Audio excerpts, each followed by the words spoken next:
Welcome to Raven Talk, the official podcast of the Raven Tribe. The Raven Tribe is a home for warriors on the path, and is dedicated to training warriors for the battlefield of life. Visit us on the web at theraventribe.com, where you can learn more information on membership, warrior training, as well as links to our official YouTube channel, Facebook group, apparel store, and our official bookstore, Marshall Books.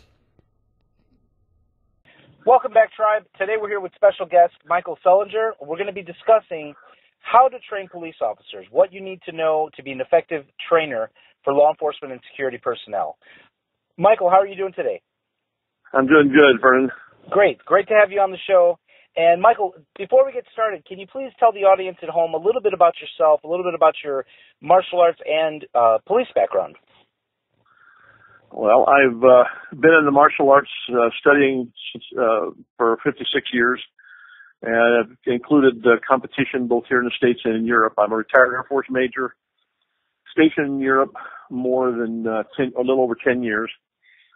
I've been in law enforcement, both combined civilian and military, for 46 years. I started teaching police combatives, if you will, or defensive tactics, back in the 1967 time frame. So I've been doing this a few years. The direction that I have tried to take in my time frame, and I'm currently in my third police chief job in 46 years of being a police officer. So I've been engaged in the training of police officers, specifically engaging in use of force issues for a number of years. I'm currently registered with the Expert Resources out of Chicago, which is an expert witness type of subject matter expert organization that has different people for different situations depending on what the particular case is. So that kind of gives you just a snapshot of my background. I'm currently the chief instructor for the American Karate System, and I have been in that position now 10 years. Great, Mike. Well, let's jump right in here. And I want to start out, and I want to kind of get your thoughts and opinions on some of the misconceptions that come with becoming a defensive tactics instructor. And you'll be familiar with this as soon as I say it, I'm sure, as a lot of the listeners will be able to relate to it as well. I think that a lot of people don't realize what goes into being a good defensive tactics instructor. I think that a lot is lost in the details as far as the difference between a DT instructor and a martial arts instructor. And I was hoping we could maybe get started there. Maybe you can kind of help me out and give us a little bit of insight as to what you feel makes a good DT instructor, how the martial artist may need to change gears a little bit, to be able to do so. Absolutely. I think from my perspective and background, I can take a martial arts instructor and make them a defensive and tactics instructor much more easily than I can take a non-martial arts cop trainer and make them a defensive tactics instructor. Now, the reason for this is for those of us who train in the martial arts, we learn a lot of different types of tactics for defensive things. Unfortunately, and I go back to talking about my colleagues and counterparts, as chief administrators, chiefs of police and sheriffs, they may understand, okay, there's this particular technique. We can have this Krav Maga gentleman come in here, and he's going to teach our guys how to do this. Or we're going to have somebody from Gracie's Jiu-Jitsu come in and teach tactics. But what they fail to understand is within the law enforcement career field, and within teaching use of force defensive tactics or subduction or tactics where the individual is resisting and you have to subdue that individual to restrain them and put cuffs on them. It could be from a situation where the individual's, either under the influence or intoxicated, and they're resisting because they don't want to be arrested or they don't want a handcuffs put on them. And so it's just a question of maybe a joint manipulation or a pressure point or something where leverage comes into play, where the officer is able to get the individual down, arms behind them, and get the handcuffs on them. And that can then escalate to where there's a knockdown drag out, and the officer has to incorporate stunning blows to incapacitate the individual so they can then ultimately get them handcuffed and subdued. Of course, the last part of it is where we enter into the realm of deadly force. And deadly force is one of those situations, and how it's interpreted by the officer is dictated by that officer's skill sets in defensive tactics. If you take somebody who's never done anything except fight in the schoolyard, and all of a sudden they're out in a situation as a police officer and they've gotten a little bit of defensive tactics training at a police academy, then when the chips are down, they're going to revert back to whatever skill sets they developed as a kid out on that playground. And that's not necessarily a good thing because they don't have the self-confidence to because of lack of training. And the one thing that they will readily reach for that they do have confidence is that's that firearm sitting, in that holster on their hip. Being able to train a martial arts instructor who already has a certain skill set is a question of them beginning to understand how to subdue the individual, but then follow up with handcuffing techniques, searching techniques, so that they can teach the police officers so that the officer, by the time he gets the individual handcuffed, he can then perform safely a pat down or search of the individual for weapons. So it would be easier for me to take a trained martial arts instructor and teach them how to handcuff and search, and turn them into an effective defensive tactic or DT instructor than trying to spend a lot of time and money on taking a non-martial arts DT instructor and turning them into a martial arts instructor.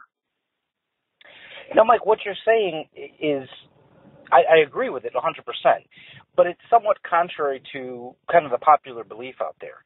And I'm going to just go ahead and preface this. I'm probably going to catch a lot of flack for some of the opinions I'm going to share here. But, you hear a lot especially from police officers that will say, well, you have no business teaching police officers. You don't know what it's like to be a cop. You don't know what we face. And there's a certain element of truth to that if you're trying to teach a cop how to be a cop.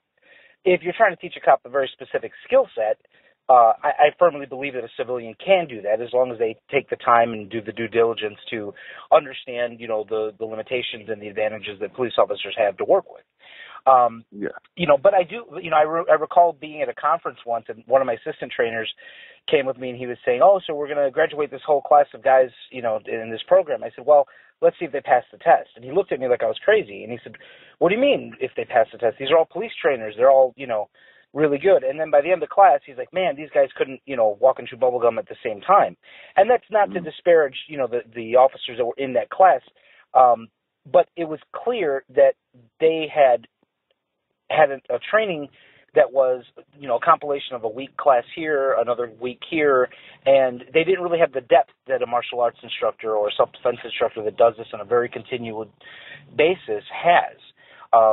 So I think that that's one of the things that people tend to overlook, and it's a criticism, how do you expect to teach a police officer if you're not a police officer? But we run into a lot of police officers that honestly, and again, I'm going to catch flack for this, but they don't have the depth beyond that, by the numbers, 20-hour class they may have taken at an academy.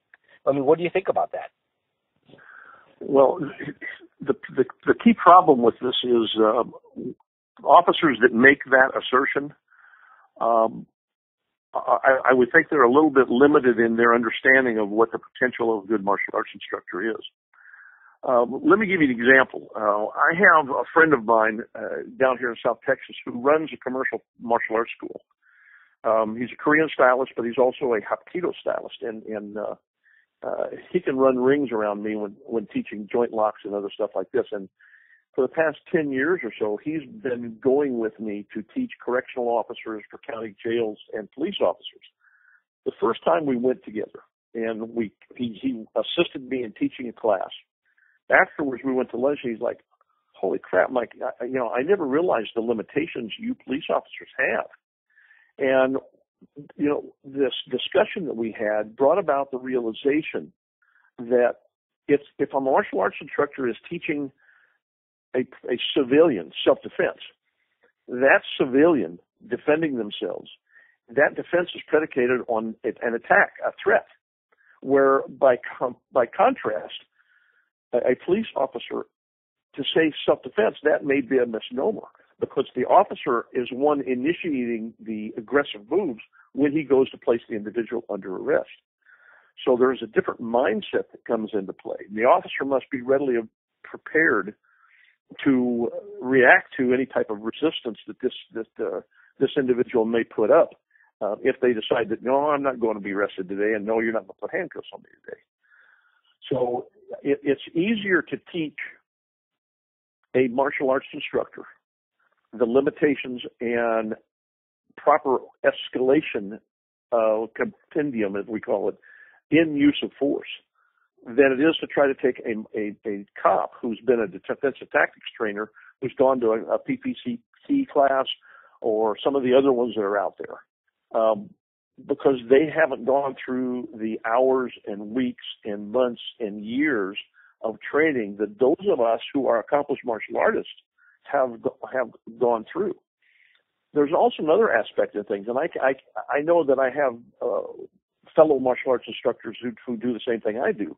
Over the years, when I've trained my students, those of my students who arrived to the point where they were tested and earned their black belt, not only had the skill sets to be able to block, punch, and react to different situations, but they could also discern the difference between the level of force used, whether it was light force, medium force, or hard force.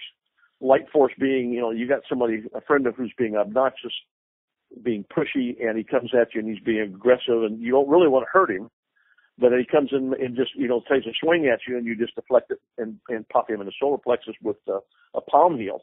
Now he's, sucking air and trying to figure out what's going on, and you're talking to him saying, man, you need to chill out. Versus somebody you don't know who comes at you at the street and attacks you, but with empty hands, no weapons. And now you may do a situation where you defend against the block, and pop them again in the solar plexus someplace else, but you put them down and where they cannot come back at you, and then you leave. And of course, the hard part is the individual attacks you with a knife or some other type of weapon, puts you in a situation where you have to defend yourself. And one could infer that because of the very nature of the weapon being used, it's a serious bodily injury or deadly situation. This individual, minimally something is going to get broken to where this person's going to be left unconscious or something, but they're going to require hospitalization when everything's said and done. So the response in one area is light and easygoing on one in that particular example, but at the extreme, obviously, you're looking at anywhere from serious bodily harm to actually leaving their individual deceased.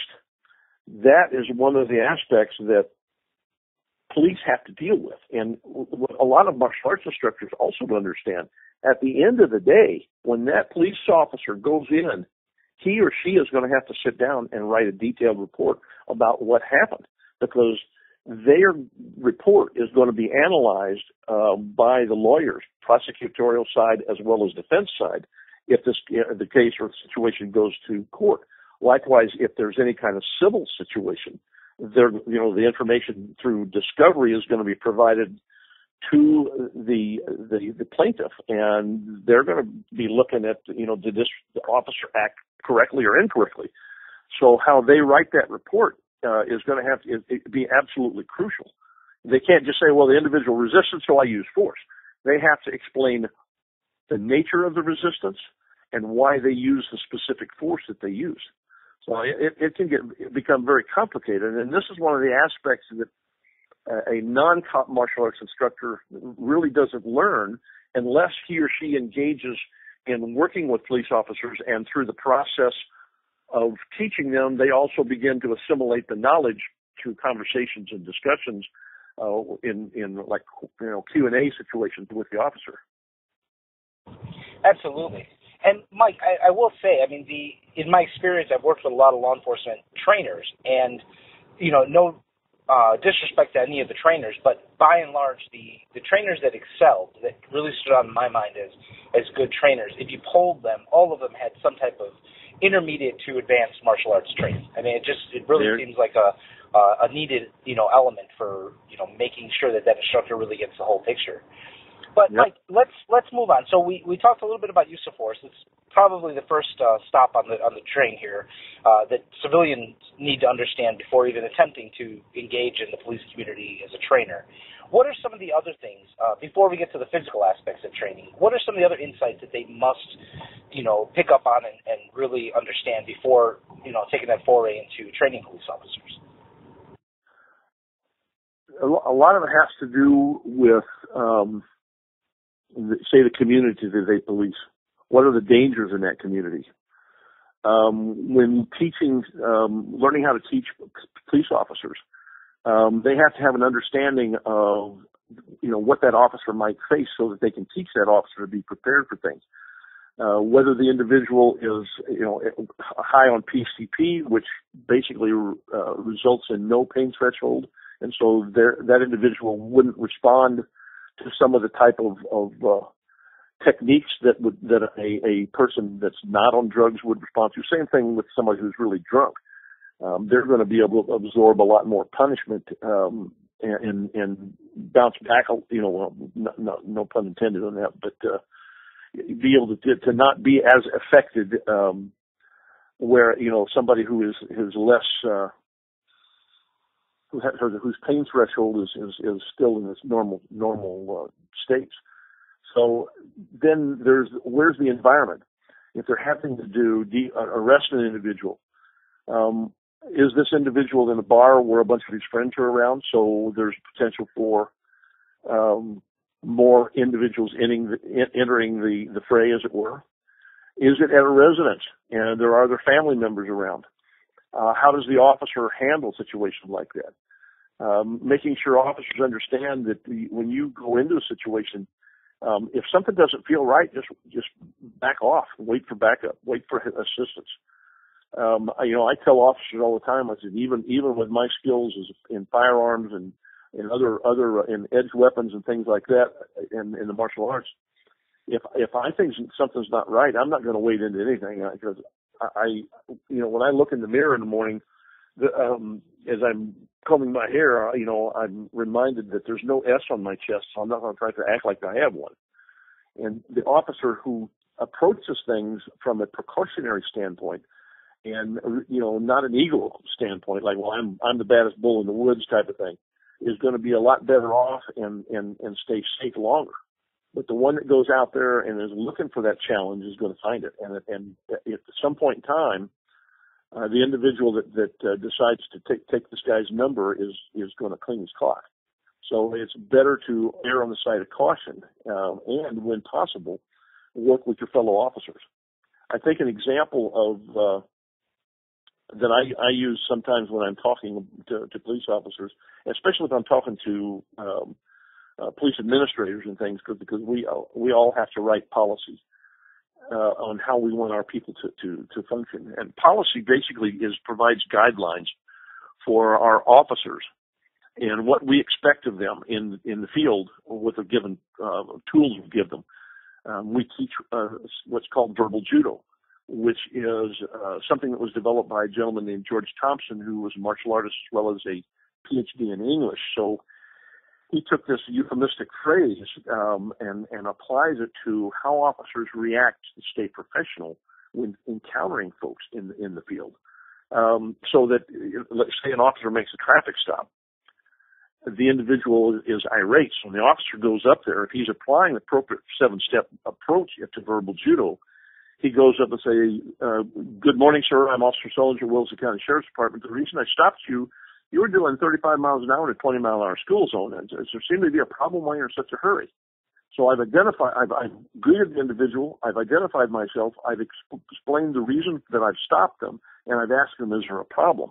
So I've basically knocked out some of the questions or counters that one might expect in such a traffic stop.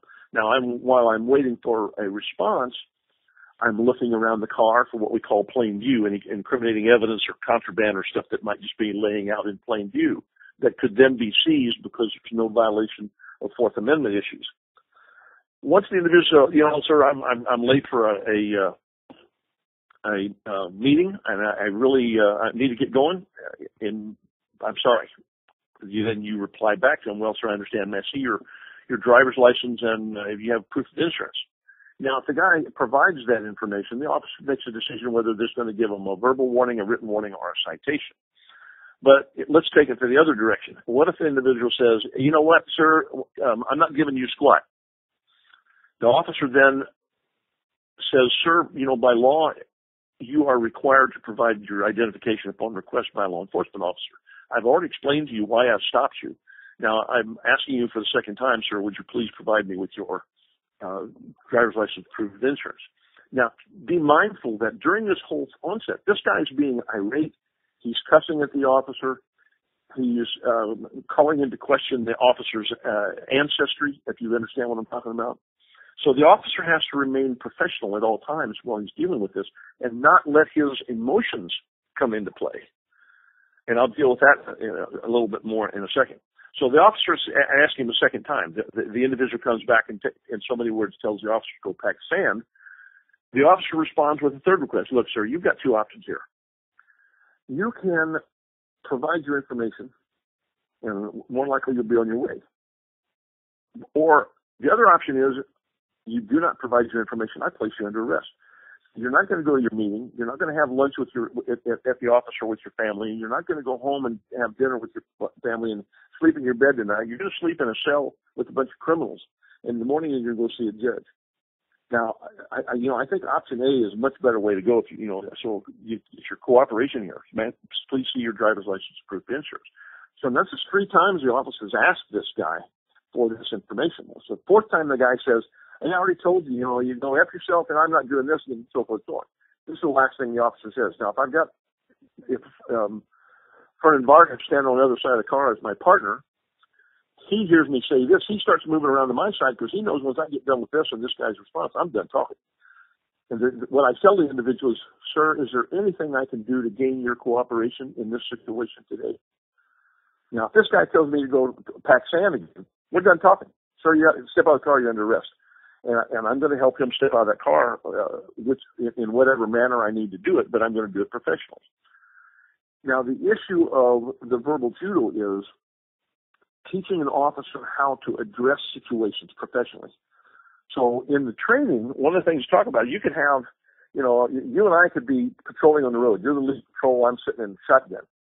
And I'm bemoaning the fact that my wife's divorcing me. She's getting the gold mine, I'm getting the shaft, and I'm all bummed out and everything else. We respond to a call. When I get out of that car, I've got to take off my personal face and put my professional face on because now I'm stepping onto the public stage. And so my professionalism is going to be under scrutiny. And we all know the depth that has come to play ever since the Rodney King situation, where his inappropriate handling was captured on video and brought great scrutiny and problems to those police officers. So the officer's ability to remain professional is going to be challenged. With younger police officers, we have a lot of folks out there that are very thin-skinned. So it doesn't take much to rile these guys up. So the training they need in this respect is crucial. And some of the good training we do in academies is put them in a room. We have other officers play roles of a husband and wife in a domestic situation, and they will push this guy's buttons every which way but loose. He's being videotaped. Afterwards, he goes back and he gets to review the videotape and see what he did right and what he did wrong, and what it was that caused him to blow up and how he handled things. So they're able to do a self-evaluation along with the critique from the instructor so that they can make improvements. And this helps them be better officers in the street. Doesn't work all the time. We have, unfortunately, cases, in the media, there's been some situations where officers have responded in a totally inappropriate manner. And when they do, they need to be subject to the same discipline and criminal actions that any person would if they broke the law. Now, Mike, let's move on to the physical aspect of the defensive tactics training. Now, there's, for every, flavor, there's a program out there. The market is saturated, with different programs, with different approaches. And one of the things I noticed is that some of these programs are a little bit better than others in the sense that they, offer the correct tools for an officer. one of the things that martial artists, I think, tend to lose sight of is that a lot of what's in their toolbox is not really appropriate for law enforcement. Without naming, any particular system, but I remember a few years ago, it's probably about maybe 10 years ago, I was talking to a friend who told me that his agency started to implement, one certain program. And it was all the rage. They were real excited about it until like 3 years later, they decided to discontinue it because the amount of lawsuits they had were just like disproportionately, costing that agency money, because the toolbox that they were given was fairly aggressive. And, they appreciated it on one side because the officers felt safe, having that toolbox, but it created a nightmare, logistically for the department. So, what advice do you give to people that are looking for the correct toolbox to offer officers? Should they be looking at, programs that are grappling oriented? Should they be looking at something that's striking oriented? What is out there? Because it's not all equal. I look at some of the civilian martial arts classes that I observe, and my friends teach classes, and one particular individual comes to mind. Every class he teaches, something is, being simulated to be broken, or a shot to, the neck full force, things like this that may not be the right thing for law enforcement officers to have in their toolbox. So what advice can you give us when selecting the techniques that you're going to teach officers? Well, clearly what is needed is a combination of a variety of things. If I'm in a situation where I'm going to place an individual under arrest and they try to pull away from me, I need to know how to be able to take and use their force against them to put them into a joint lock or arm bar that I can get them down and get them handcuffed in. If an individual tries to reach out and grab or punch me, I know I need to have the skills to deflect and take and redirect that energy. So basically, good Hapkido, Aikido, Aikido type techniques that focus on those kinds of things that are very effective, but yet you're not reaching out to breaking the guy's nose or a collarbone or something, are appropriate for that level of response. If the individual, you're not able to subdue them because maybe they're bigger and they're stronger, then you have to resort to something that includes stunning techniques. It could be a situation where you deflect, do a palm heel to the floating rib area by the liver. It could be a fist blow, traumatizing the quadricep of one of the thighs. It could be a palm heel to the nose that results in the individual's eyes watering up and him seeing spots. Any number of things that changes the focus of the individual. And what I mean by the focus is, I use this example in when I teach women self-defense. We got a guy who's 6 foot, tall, every bit of 230 pounds, and he's got this little girl who's 5'2", every bit of maybe 120 pounds. And I asked, I said, this guy's going to strangle you. Are you going to be able to break free? And 9 times out of 10, they're going to respond, well, no, he's too strong. I said, exactly. You're not in a position where you're going to be able to fight with force. So you need to be able to take and redirect his focus, which is try to strangle you, in consciousness or death. So you hit him in the shins, or you kick him in the groin, or you take a knee or something. Because once that pain registers in his head, instantly his mind refocuses down to where the pain is, and subconsciously his hands relax. In that instant, you need to come up and do a wedge block, separating the hands from your throat. But now that your hands are up above your head on both sides, you are now cocked and ready to deliver blows to the collarbones to break the collarbones, so that his arms are now useless. So he can't reach out and grab you anymore. And then you can step back and do a lateral shot to one of the knees that then renders that individual incapable of running after you. So that's teaching to a young lady in a situation where they maybe are fighting to keep from being raped or killed or both. So that same understanding of focus that an individual has to be something that police officers utilize. One officer a few years back that I taught from a police department afterwards came and saw me a couple of weeks. Now, he was about 5'7", 5'8". He wasn't a big guy, maybe 160, 170 pounds. And he had a situation where he and another officer had corralled this 19-year-old who was a bit intoxicated. And the young man just had his arms, with fists straight down by his side, and he locked his arms up. The officers could not bend the elbows to get the arms behind them. So one of the techniques I showed them was a sciatic blow to the side of the thigh. Well, so he applies this, and the guy's arms instantaneously relax, which allowed them to get him up behind his back and getting handcuffed. Of course, he's coming and he's telling me this story and said, exactly what you said would happen happened.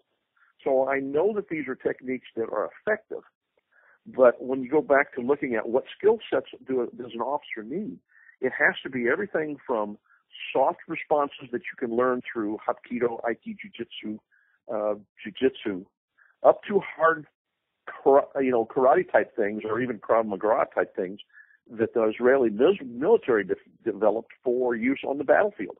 Because when an officer gets into a situation where he or she is fighting for their life, all bets are off. You've got to be able to respond, and you've got to have the knowledge and skills to be able to neutralize this individual if you want to go home at the end of the day. Now, Mike, let me touch on something here that I'm sure you're aware of. There is a distinction between being a marketable defensive tactics program and being an effective one. And what I mean by that is that time and time again, whenever I've taught a class, I hear constantly different officers, different departments, different parts of the country, they say things like, yeah, our program that we use now is meant to keep, the office safe from litigation. It's not meant to keep us safe. And those tend to be the ones that I see that are marketable. They appeal to that desire for, minimizing liability. And I think sometimes, like you said, people are a little bit disconnected. The people making those decisions, they don't have the background. They aren't DC trainers. They aren't martial artists, and they don't really understand. I mean, if it sounds good on paper, oh great, I can train my officers and they can, tickle this person and put them in the handcuffs, and it keeps us safe from liability and litigation. Let's go with that. And that's been a real hurdle for a lot of people that I've spoken to that feel like they have their hands tied.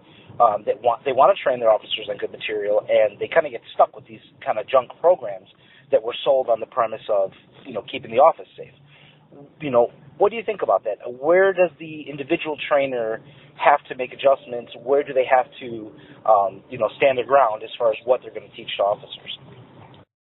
Well, let's not forget that the chief administrator of that department is going to be a catalyst as to what program gets selected, because he or she, as the chief or the sheriff, is going to make the decision on where he's going to spend money, because the funds that we get that we're allocated from those people who we work for that they can basically manipulate the purse strings. We have to be able to justify why we're going to spend money for this stuff.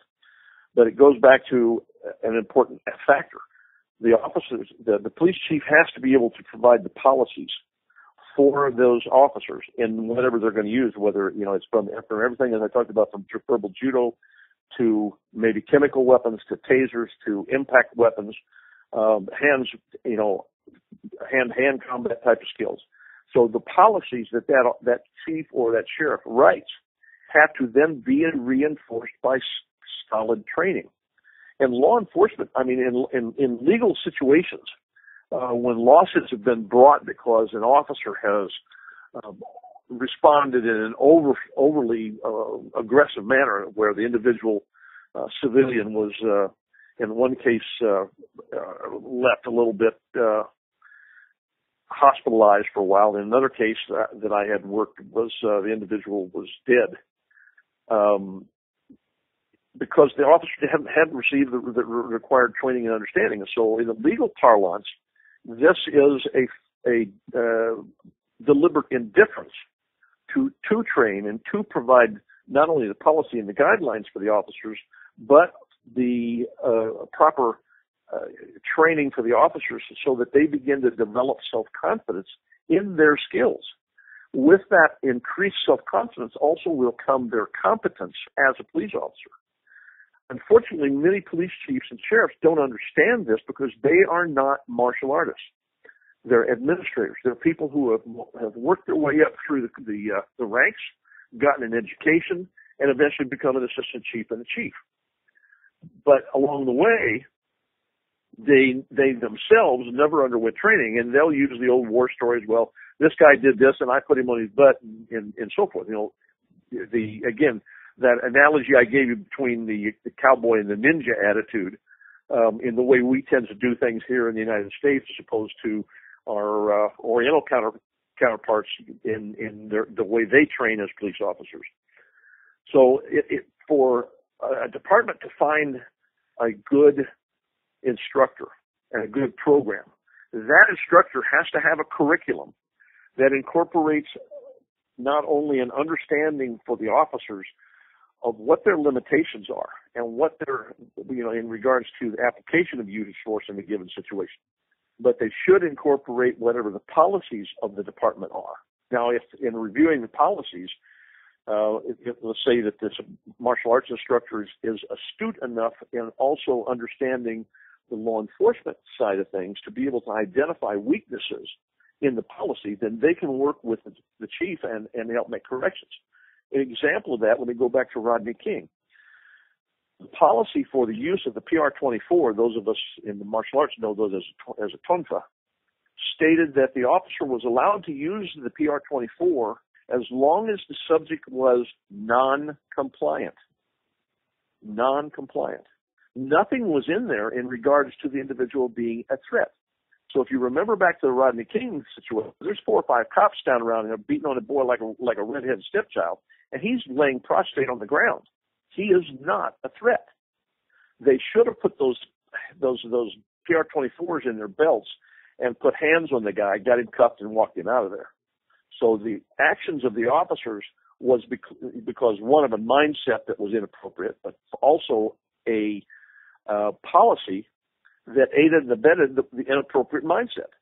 So a good training program has got to be holistic, not only from the physical training of things, but an understanding of the application of well-written policy. Now, Mike, let me ask you this. The best program in the world can be presented and demonstrated, in a weekend class. But we all know, any of us that have ever, really trained in any kind of physical combatives know that is good for getting you familiar with a curriculum. It's not going to internalize any level of skill for you. Yeah. One of the things that disheartens me, I've talked to guys that tell me, I'll say, well, what have you trained in? What have you gone through? Oh, I had a week of DT in the academy, and if we're lucky, we get 4 hours every 6 months for in-service. Some departments don't do any ongoing training at all. What you got in the academy 20 years ago is what you're working with here.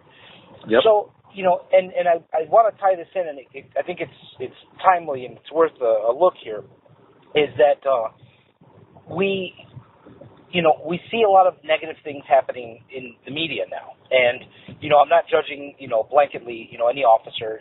Like you said before, there's some good apples, there's some bad apples. There's a lot of things that, sometimes civilians look at and they don't really understand what's going on. But there have been a lot of instances where I firmly believe that if the officers would have had more extensive, more ongoing, continued, well-supervised training in arrest and control tactics, we would see a lot less of the negative press that we're seeing now with officers. Let me get your thoughts on that. How do you feel about that? Well, clearly, the mainstream media, the press, is not a friend of the police officer. And with things like Ferguson and other things that have taken place, the scrutiny that's on police officers, especially when the subject that's involved is a black person, is intense. But think about the white officer that shot the black guy running away from him in South Carolina. There was absolutely no reason for what he did. That officer will go to prison because the evidence is clear. He does a traffic stop on this individual. For whatever reason, the individual takes off running. It's like, what the officer should have done was, hey, have a nice run. I've got your driver's license. I'll get an arrest warrant. I'll see you later. Oh, by the way, I'm impounding your car, so you're going to have to do a lot of running until we see you next time. But this officer shot the guy in the back. And I cannot, for the love of Mike, be able to tell you what was going through this guy's mind when he did that. It was absolutely wrong. Then you got the situation again in Ferguson, where you have a majority black community that's being policed by a police department. I think maybe they had 2 black police officers, so the ratio of African American officers in that city was way disproportionate, and so there was already animosity and problems going on, and clearly the chief of police at the time was not an individual who had a good handle on things. When the evidence finally came out, Darren Wilson, the officer, was vindicated for what happened. But in the meanwhile, you had individuals who made false statements. But he had his hands up, he was shot in the back, and all this stuff. But when you looked at the report that the officer put forth, that was then corroborated by not 1 but 2 medical examinations. The media didn't really pick up on that. They wanted to fan the fires. They called the young boy Brown the gentle giant, but yet in the videos in the store you saw a thug. The mischaracterization of this stuff was just unreal. Then the police response was unfortunate, because they, instead of going to starting off at a tier 1 response where their officers are out there in uniforms and stuff, with basic vests and try to keep things quiet, they went to immediate tier 3 where they come out there looking like SWAT teams and the special forces. And of course that sent the wrong message that the media took advantage of fanning the coals on as vigorously as they could. So there's a lot of things that come into play, which the challenge for law enforcement, from the troop on the street to the guy or gal leading the department, is multifaceted and is getting tougher all the time. If we could get the public, and especially the press, to not jump to conclusions so quickly and wait for the facts to come out, we'd be a lot better off. But you know as well as I do, Vernon, the press is they're going to take something and run with it, because the more emotions they can fan with this, the more people are turning in, then they're getting their viewer numbers are going up, and they're doing a tremendous disservice not only to law enforcement but to the communities the law enforcement personnel serve. Absolutely. Well, Mike, that's about all the time we have today, and I just want to ask you before we go, do you have any last bits of advice that you can share with the audience if they're looking at becoming involved with training officers? I know that a lot of our listeners are very passionate supporters of law enforcement, and they would love to jump at the chance to help out and help train officers. So what are your parting words of wisdom for us, Mike?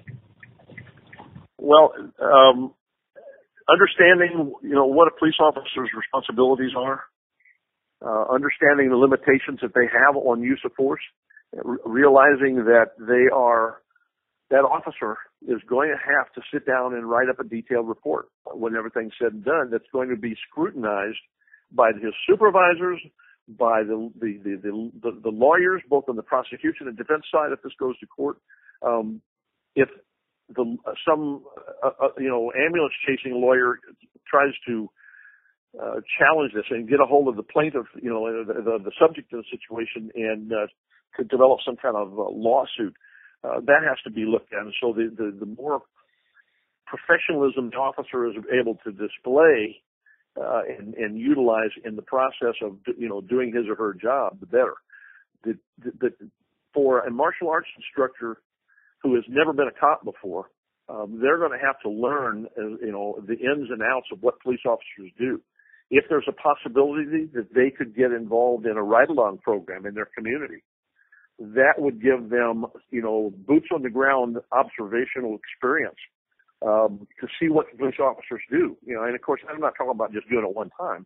I'm talking about off and on for 4, 5, 6 months. So the longer the exposure, the better the understanding and appreciation for what goes on, which then will result in their ability to translate their skill sets in teaching those officers how to deal with these different situations. That's probably the best advice I can give them, Fern. Great. Well, Michael, thank you very much for sharing your thoughts with us and making time in your busy schedule to be with us. Before we go, can you please tell the audience at home where they can reach out to you? If somebody wants to, read some of your articles, if they want to reach out to you for training or just even have a conversation, where can they find you on the web? Well, they go to www.aks-usa.org, That's the website for the American Karate System. Eddie Morales publishes martialforce.com. And Eddie has been kind enough to honor me by publishing articles that I've written here over the past few years. Dana Storm has published some of my articles on usadojo.com. But I mean, if they can't find some of these things and they're interested in a particular topic or subject matter, my email address is on the AKS website in the member directory. There's a bit of a bio on me in there as well, so if they want to understand a little bit more about my background and stuff. But I'd be happy to respond to any questions that people have out there and assist in whatever meager way I might be able to do that. Well, thank you again, Mike. I really appreciate you being on, and hopefully we can get you back on in the near future to talk about karate, because I'm really looking forward to that conversation with you. Sounds good, Vernon. Thank you so much. All right. Take care, Mike. Thank you.